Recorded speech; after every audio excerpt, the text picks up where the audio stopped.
आज हम लोग पढ़ेंगे प्रश्नावली 1.2। प्रश्नावली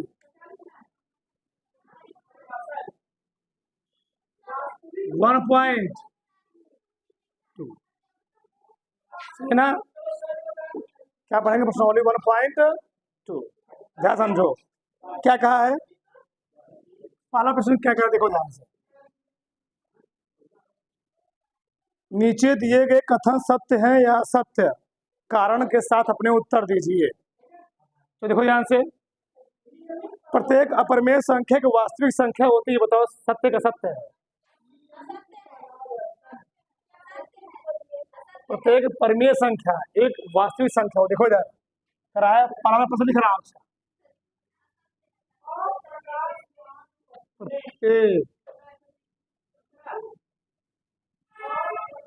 प्रत्येक परिमेय संख्या, अपरिमेय बोला है। प्रत्येक अपरिमेय संख्या एक वास्तविक संख्या होती है। वास्तविक संख्या बताओ सत्य क्या सत्य?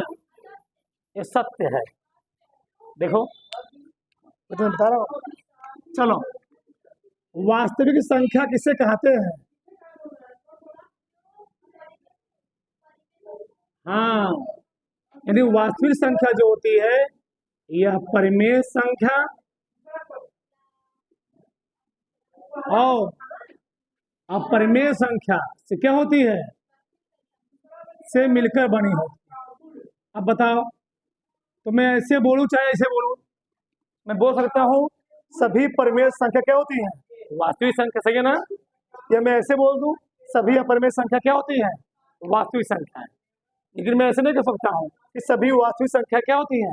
वास्तविक परिमेय अपरिमेय होती है। सही है ना? तो क्या कर रहा है कि प्रत्येक अपरिमेय, तो प्रत्येक अपरिमेय वास्तविक होगा नहीं जी? होगा ना? तो प्रत्येक अपरिमेय क्या होगा? वास्तविक संख्या होगी, क्योंकि वास्तविक संख्या किससे बनी होती है?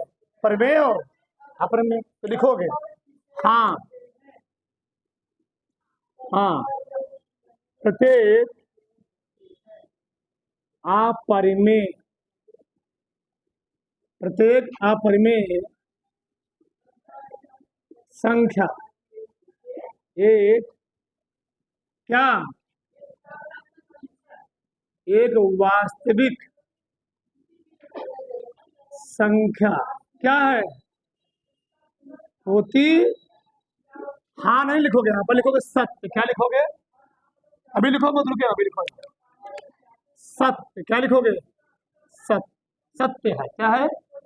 क्यों सत्य है? तो प्रत्येक परिमेय संख्या क्या होती है? संख्या होती। पहले का पहला था ऐसा है। हाँ, अब पहले दूसरा क्या है? संख्या रेखा का प्रत्येक बिंदु कड़ी एवं के रूप का होता है। देखो क्या कह रहा है, प्रश्न लिखता हूं। संख्या रेखा का, संख्या रेखा का प्रत्येक बिंदु कड़ी नियम के रूप का होता है। लिखो मत अभी। के रूप का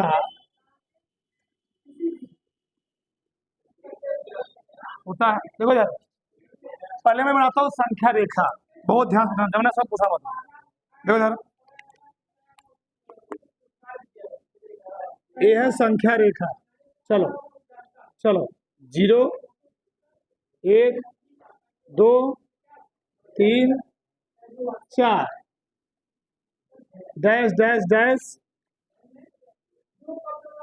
आगे तक जा सकता है। ठीक, उसी प्रकार से -1 -2 -3 -4 और आगे तक जा सकता।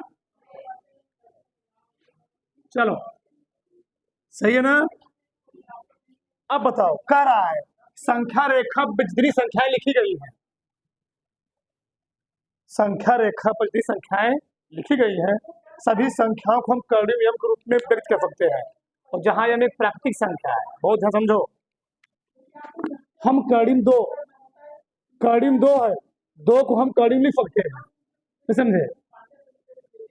तीन को हम कर्णिम लिख सकते हैं, चार कर्णिम लिख सकते हैं, पांच कर्णिम लिख सकते हैं, ये सही है। लेकिन हम कहते कर्णिम -2 आ जाए, सही है? ये अभी ये प्राकृतिक संख्या होगी, ये हम कह रहे हैं प्राकृतिक संख्या, ये मतलब कोई प्राकृतिक संख्या है, ठीक। अब बताओ ये क्या संख्या निकलेगी? क्यों? अगर कर्णी के अंदर माइनस आता, क्या होता है? माइनस, तो क्या होता है? वो होता है काल्पनिक संख्या। क्या होती है? काल्पनिक संख्या। -3, -4, इसका वर्गमूल ही नहीं निकले क्या? इसका तुम वर्गमूल ही नहीं निकाल पाओगे। क्यों? जब संख्याएं कर्णी में आ जाती है तो इनका वर्गमूल नहीं निकाल पाएंगे। जब वर्गमूल निकाल नहीं पाएंगे तो करा संख्या रेखा का प्रत्येक बिंदु कर्णी नियम का रूप होता है, तो क्या सबका होगा? नहीं होंगी। ये क्या है? असत्य है, असत नहीं भी लिखना नहीं है। यानी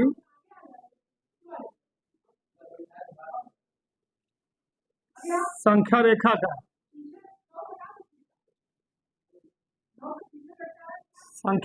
प्रत्येक बिंदु कर्णी नियम के रूप का नहीं होता ना जी, नहीं होता। तो पहला असत, दूसरा क्या हो गया? असत। तीसरा देखो क्या कहा है? प्रत्येक वास्तविक संख्या एक अप्रिमेय संख्या होती है। बताओ, चाहे मैं ऐसे बोलूं, मैं यहां ऐसे बोल सकता, देखो पहले लिखो मत। प्रत्येक वास्तविक संख्या, प्रत्येक परिमेय संख्या, मैं ऐसे बोलूं, प्रत्येक अपरिमेय संख्या वास्तविक संख्या हो सकती है, लेकिन क्या सभी वास्तविक संख्या परिमेय संख्या होंगी? क्या सभी वास्तविक संख्या अपरिमेय संख्या होंगी? अच्छा ऐसे समझो, ए है धनात्मक पूर्णांक, ए है ऋणात्मक पूर्णांक। मैं कह सकता हूं कि सभी धनात्मक संख्याएं पूर्णांक संख्याएं होती है, सही है ना? ये मैं ऐसे बोल दूं, सभी ऋणात्मक संख्याएं पूर्णांक संख्याएं होती है, सही है ना? ये मैं ऐसे बोल दूं कि सभी पूर्णांक संख्याएं धनात्मक संख्याएं होती है। अब तो सही है? क्यों? इसमें क्या जाएगा? मान दिया जाएगा। मैं ऐसे बोल दूं, सभी पूर्णांक संख्याएं ऋणात्मक संख्याएं होती है, सही है? गलत है। अब समझ आया ना? हाँ। तो इसमें कहा क्या है? देखो, क्यों हम लोग जानते, प्रश्न क्या पूछा है? प्रत्येक वास्तविक संख्या एक अपरिमेय संख्या होती है। प्रश्न लिखता हूं, प्रत्येक वास्तविक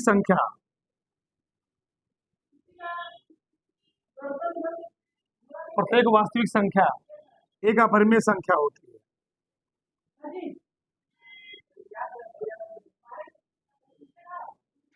एक अपरिमेय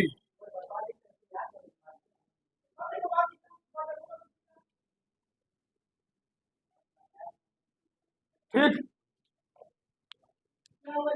तो ध्यान से, प्रत्येक वास्तविक संख्या का अपरिमेय। क्यों? हम लोग जानते हैं जो वास्तविक संख्या होती है, क्या हम लोग जानते हैं जो वास्तविक संख्या होती है वह किससे किससे बनी होती है?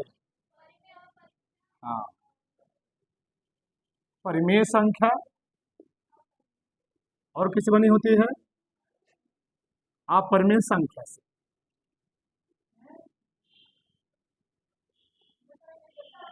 सही है?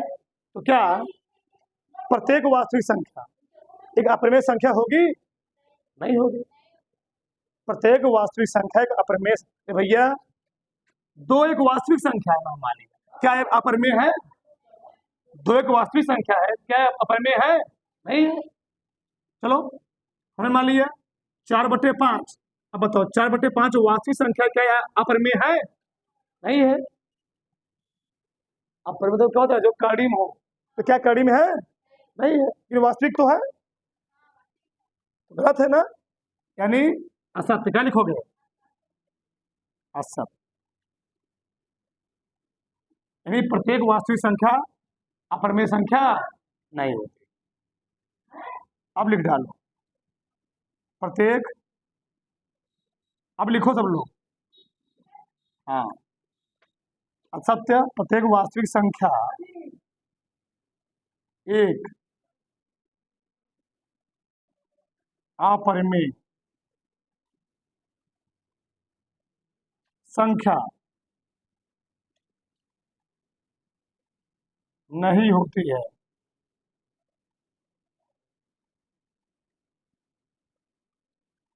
उतार डालो। ये पहले का पूरा था, सबको समझ में आया ना? देखो इधर, आगे देखो, दूसरा सवाल देखो आप, सबका ध्यान दो चाहिए। क्या सभी धनात्मक पूर्णांकों के वर्गमूल, सबका ध्यान इधर, क्या सभी धनात्मक पूर्णांकों के वर्गमूल अपरिमेय होते हैं? यदि नहीं तो एक संख्या के वर्गमूल को उदाहरण देकर के जो परिमेय है दिखाना है। क्या कह रहे देखो यार, क्या सभी धनात्मक पूर्णांकों का वर्गमूल अपरिमेय होता है? तो होगे नहीं। क्या? नहीं, नहीं, सभी सभी धनात्मक सभी धनात्मक पूर्णांकों का वर्गमूल अपरिमेय अपरिमेय नहीं होता है। अपरिमेय नहीं होता है। अब कैसे हो देखो ध्यान से, चलो हम लेते हैं संख्या 1 से 9 तक, 1 से 9 तक। कहाँ ले रहे हैं? 1 से 1 लिखा है, 2 लिखा है, 3, 4, 5, 6, 7, 8, चलो सबका निकालो वर्गमूल, सबका।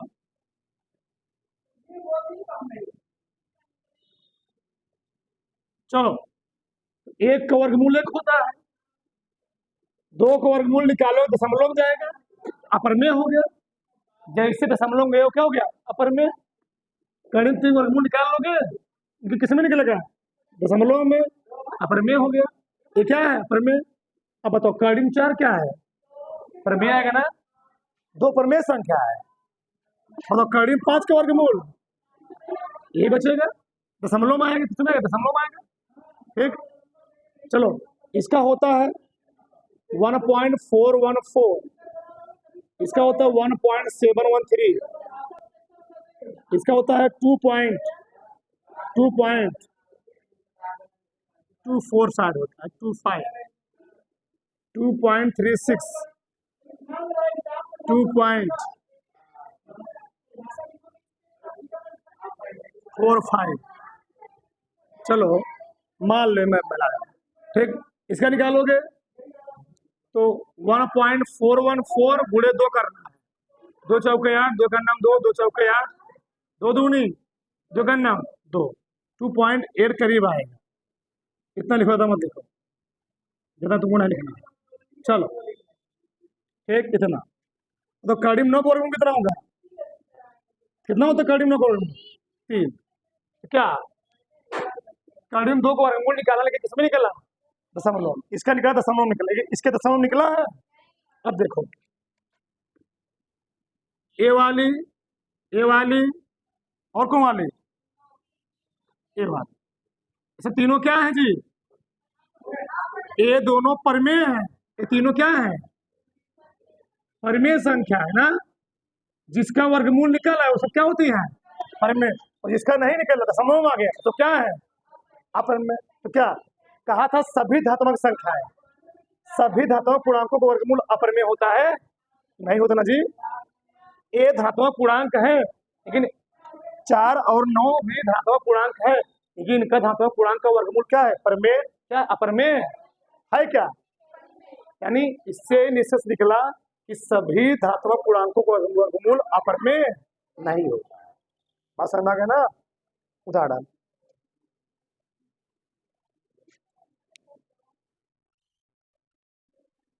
चलो एक प्रश्न और देख लो फटाक से। तीसरा प्रश्न, कड़ी में 5 को संख्या रेखा पर कैसे दिखाओगे बताओ। इसमें दिखाना हमको संख्या रेखा पर, संख्या रेखा पर कड़ी में 5 को संख्या रेखा पर निरूपित करना है। संख्या रेखा पर करना है निरूपित। तो देखो इधर, तो क्या करेंगे, देखो इधर बहुत सिंपल बता रहे हैं। बना लोगे संख्या रेखा, क्या बना लोगे, संख्या रेखा। संख्या रेखा इधर क्या होता है 0, इधर होता है माइनस, है ना। इधर क्या होता है 1, यहाँ क्या होता है 2, ऐसे इधर क्या होता है 3, ऐसे बढ़ता चला जाएगा ना। ठीक, चलो बना लेना, इसको मान लेना तुम ए, क्या मान लेना ए। बिंदु ए से 2 सेंटीमीटर दूरी पर, बिंदु ए से 2 सेंटीमीटर दूरी पर कोई लाइन खींच रख लेना। सही से लिख रहा हूं मैं। पहला पॉइंट, बिंदु ए से 2 सेंटीमीटर दूरी पर एक रेखा खींचा। क्या खींचा जी, खींच लोगे। फिर इसको मान लेना बी, क्या मान लेना, एक रेखा ए बी खींचा, कर लोगे ना। ठीक, ये पहला पॉइंट हुआ। ये कितना होगा इसकी लंबाई, इसकी लंबाई है 2 सेंटी, यहां से यहां। चलो मैं इधर लिख देता हूं, ये है 2 सेंटीमीटर, कर लोगे। फिर बी से 1 सेंटीमीटर ऊपर खींच लेना। क्या खींच लेना, 1 सेंटीमीटर। कितना सेंटीमीटर हो, 1 सेंटीमीटर। इसको मान लेना तुम सी, क्या मान लेना, सी मान लेना। ठीक, बिंदु बी से 1 सेंटीमीटर लंबवत रेखा क्या खींचा, बीसी खींचा। अब क्या करना, ओ को सी से मिला देना, ओ को सी से मिला देना। जब ओ को सी से मिलाओगे, नापोगे ना, ओ सी का मान कितना है कड़ी में 5 के बराबर आएगा। तीसरा पॉइंट, ओ को सी से मिलाने पर उसका मान कड़ी में 5 प्राप्त होगा। क्या होगा, प्राप्त होगा। अब चौथे में क्या करेंगे हम, यहां रखेंगे लंगड़ा प्रकार का नोक। क्या रखेंगे, लंगड़ा का प्रकार का नोक रखेंगे, और इतना चाप लेंगे, और चाप ले करके ऐसे यहां पर काट ले। क्या करेंगे, ऐसे यहां काट लेंगे। हमको संख्या का दिखाना है ना, फिर यहां से इसको मिला देंगे।